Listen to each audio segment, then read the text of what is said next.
सुरुवातच अशी आहे ना, की सर मुद्दे असा एक पण विकासाचा मुद्दा नाही हो. एक नॉर्मली आपण जर बघायला लागलं ना, बेसिक मुद्दे आपले आहेत. आरोग्यविषयक नाही आहे, आरोग्यविषयक नाही आहे, रस्त्याबाबत नाही आहे, पाण्याबद्दल नाही आहे. जर आपल्या मराठी शाळा पण बंद पडायला लागल्या, इथपासून सुरुवात आहे. आज आपण ज्या ठिकाणी शाळा बंद पडतात त्या ठिकाणी आज उमेदवार आपण किंवा मतदार हे निवडणूक लढवणार आहे, त्यावेळी शाळेची अवस्था काय असणार आहे. इथून सुरुवात आहे ना. इथं बचत गटाला कुठला प्राधान्य देऊन त्यांनी काम केलेलं आहे. इथं कंपन्या पण बऱ्याच ठिकाणी आहेत, काही अवैध धंदे पण बऱ्याच ठिकाणी चाललेले आहेत, पण त्याच्यावर कुठे लगाम नाही आहे. पण त्याचा पण बेनिफिट ह्या स्थानिक लोकांनी त्या ठिकाणी गावाच्या विकासासाठी करायला पाहिजे. तो पण विकास कुठेही झाला नाही. रस्त्याच्या बाबतीत तसंच आहे.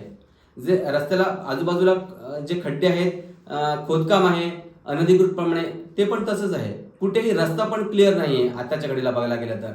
विकासाच्या बाबतीत अजून बरेच मुद्दे आहेत, जे मी माझ्या पुढच्या योजनेमध्ये मी तुम्हाला सांगेनच.